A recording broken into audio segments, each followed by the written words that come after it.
welcome to the Mendota Ranch. We're doing something a little different today. I wanna narrate it so that y'all can kind of understand how we all operate here on the ranch. You know, horseback and gathering pastures. So, first things first, here on the ranch. This is the middle of June. We have had a little bit of rain, but looking back now, this was like the last rain we had for the whole summer, but it was getting really hot here in the middle of June. So we were going to try, the goal was to get all these calves branded by, 10 o'clock, 10:30 in the morning, because it's going to be 100 and something degrees. So in the cowboy world, when you say show up at, 6 o'clock in the morning, that really means show up at no later than 5:45.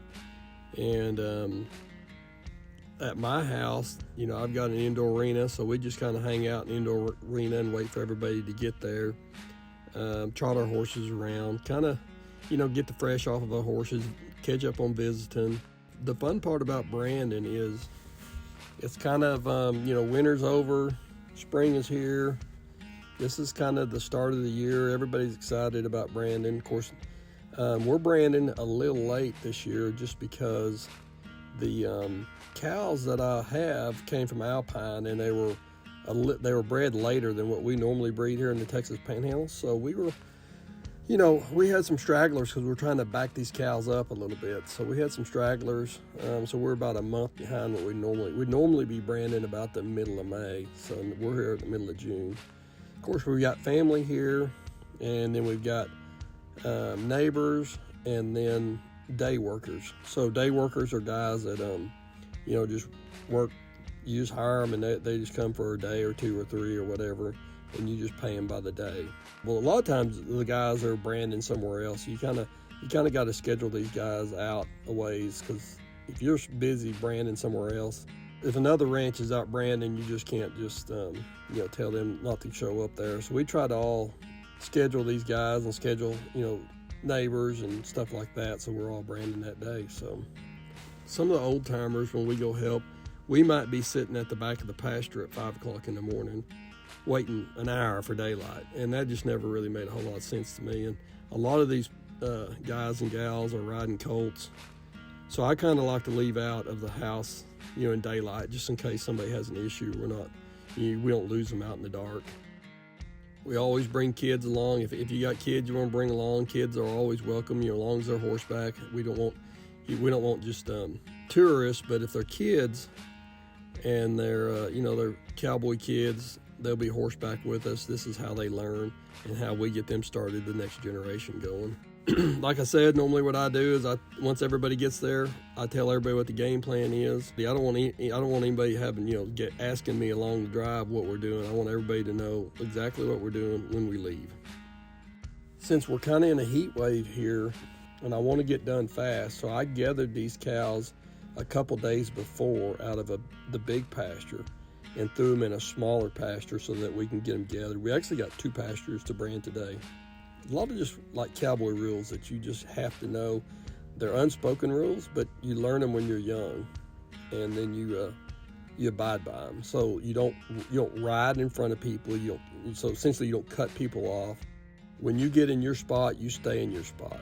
And so essentially what we do is we create what you call like a jig line, and I'm leading it. I'm leading everybody to the back of the pasture, and when we get to the back, I'll start dropping people off.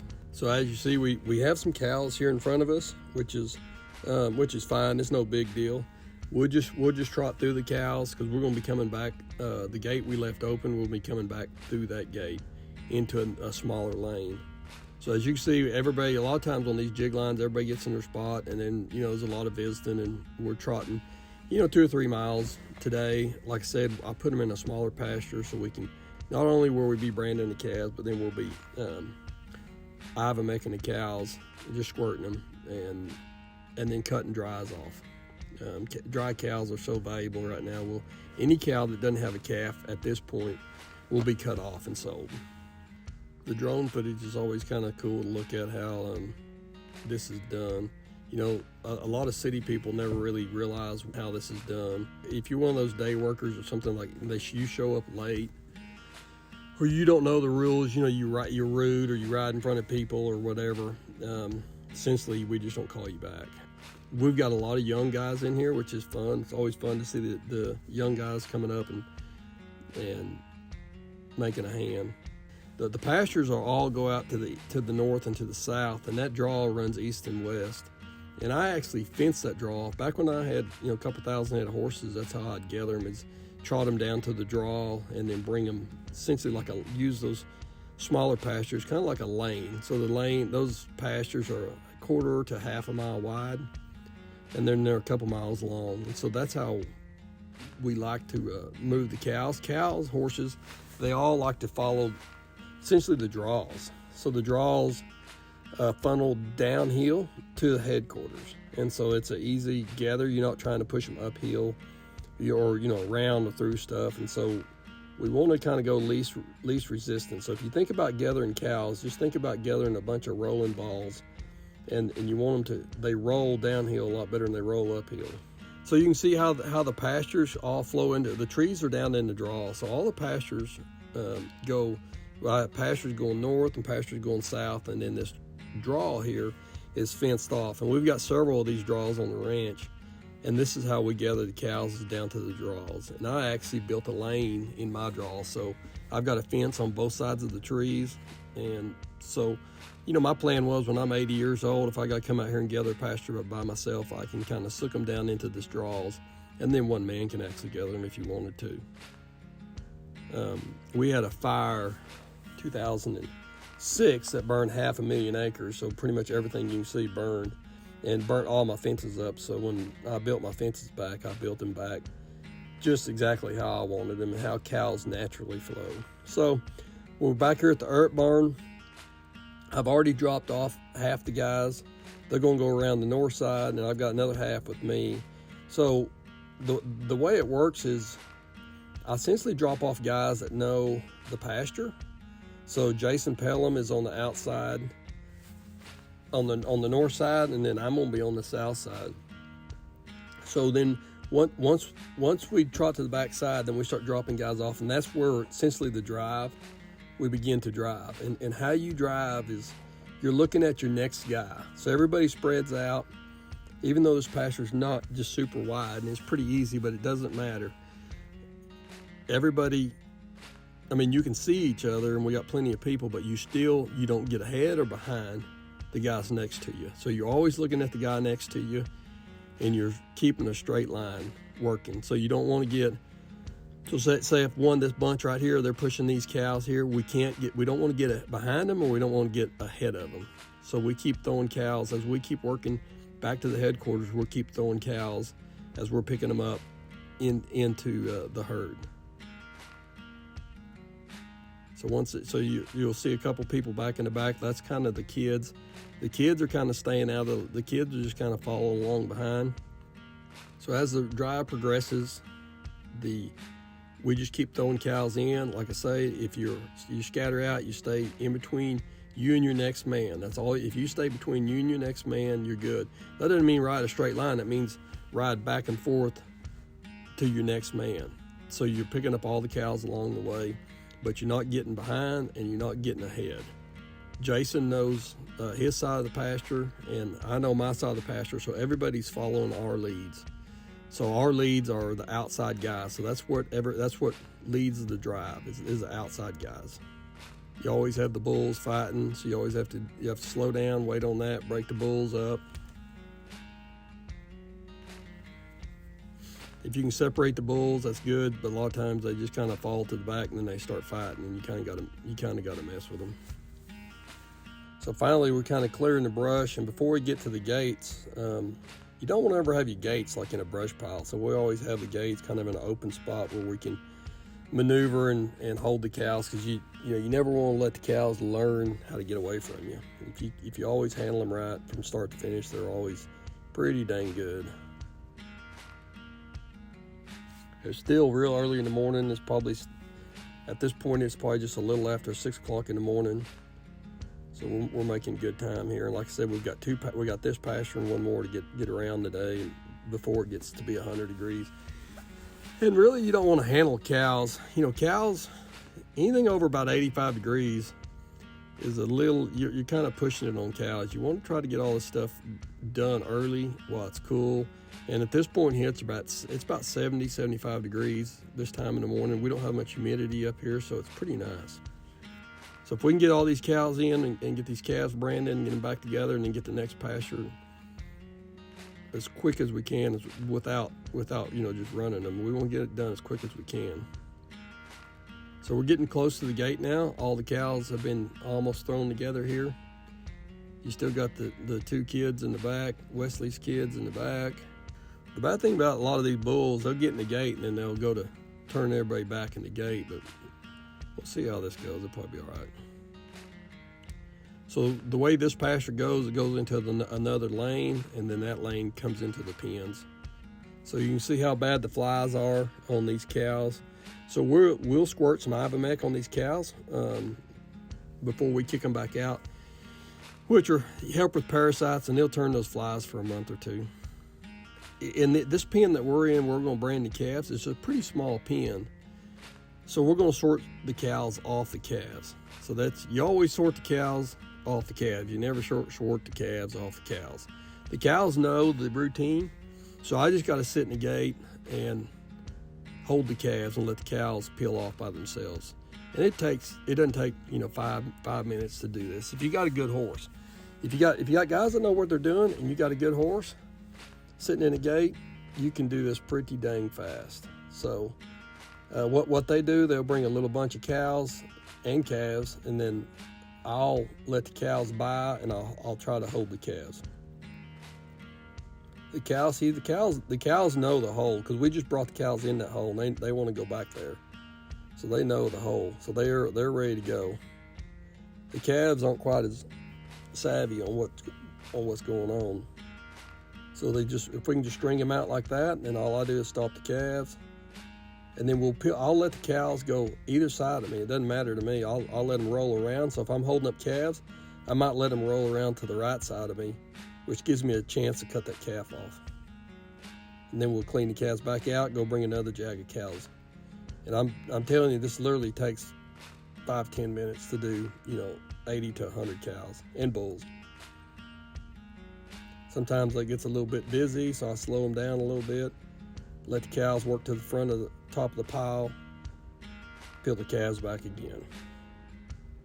You see the calf? The calf's kind of looking at me, but the cows know to go, and I'm just holding that calf up. And then the guys bringing the cows, they know exactly how hard to bring them, or how easy or how hard. And we'll get all the vaccine out, so we'll be branding, we'll be vaccinating, we'll be ear notching, and we'll be implanting the steers. So branding is the only way for us to distinguish whose cows are whose. In Texas, they've been registering brands in Texas since the early 1800s. I think 1836 or something was the first time they started actually registering. And when I say register, like we go to the county and we renew our registries every so often, every couple of years. So when you renew your registry, you say, hey, you draw your brand on there, and you draw where you brand, and then your ear notches, if you ear notch. So we ear notch and we brand. So we're doing the spade brand here. These are the spade cows. And the way we do it, at least the way, these calves are extremely big. And so everybody that ropes them, if we always bring them by 2 feet. We don't always. If you got a small one, it's fine to bring them by 1 foot. So then you got one flanker that holds the front foot. The other flanker is essentially the roper's holding the back feet, and the other guy's just holding the rope, make sure it's staying tight. So if it's a heifer, we brand on the rib cage. If it's a bull or steer, we brand on the hip. We always brand on the left side. Most people, 90% of the people brand on the left side. Now there's other people that do brand on the right side, but most people brand on the left side.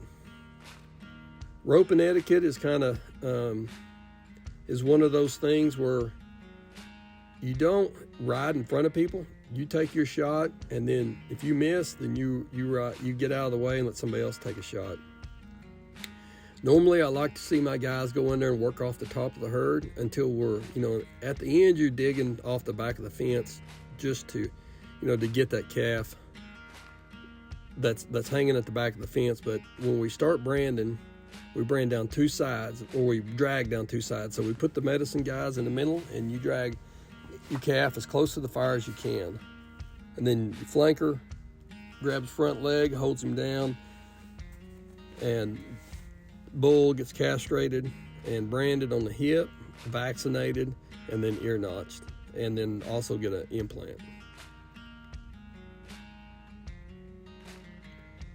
This is about as easy as it gets on cattle. I mean, the reason we like to do this, because we don't want to run a calf through a metal chute and bounce their head off the metal and bounce and squeeze them and bang them around and crowd them. This literally takes seconds for us to catch one calf, drag him up here, brand him, and then he's back in with his buddies. This is always fun times too. These calves are big. These are some big calves. So as you can see, Wesley's teaching his kids how to brand and letting them brand a few, learning how to brand. Branding is usually, this is kind of what the owner or the older guys do, is brand. The younger guys are normally the flankers. And then if we got some kids and stuff, they'll start out vaccinating and then slowly move up to being a flanker and then roping at the same time. And we let everybody rope. So like say if you got 90 calves to brand, then we might break it up into 3 groups. So each group, two or three guys go in there and they rope 20 or 30 head, and then we change ropers. Because we like for everybody to get the rope, because of course roping is the funnest part of this whole thing. And then you gotta, when you're branding, the hair can't be wet or dry. So you gotta kind of dust them off. As you can see, we're flying through these calves. So we, like say the buckaroos, a lot of the buckaroos, they head and heel them. We don't do that in Texas. We don't necessarily rope them. We really never really rope them around the head, because we don't want to choke them. We just ride in, grab 2 heels and ride out. And it's easier on the calf. The calf never gets hurt. The calf's just getting drugged. The arena is soft and sandy. We grab 2 heels, just drag them slowly to the fire. We don't lope out. We just nice and easy drag. Easy catch. And you can either dally or tie off. Of course, that one got walled around. That's a littler calf. So like a littler calf, we will take the rope off and just 2 flankers, just hold it. Just faster. That lets him get back in the herd. You can kind of see the pens and how the pens are all laid out in the house and the barns, and where we're at branding in there. So the ideal is we want calves coming to us all the time. It takes us maybe 30 seconds to do a calf, or a bull takes a little longer than maybe a heifer. Heifers are faster because we don't have to castrate them. We'll save, when we're done here, we'll save the nut sacks, and then we'll also save the ear notches.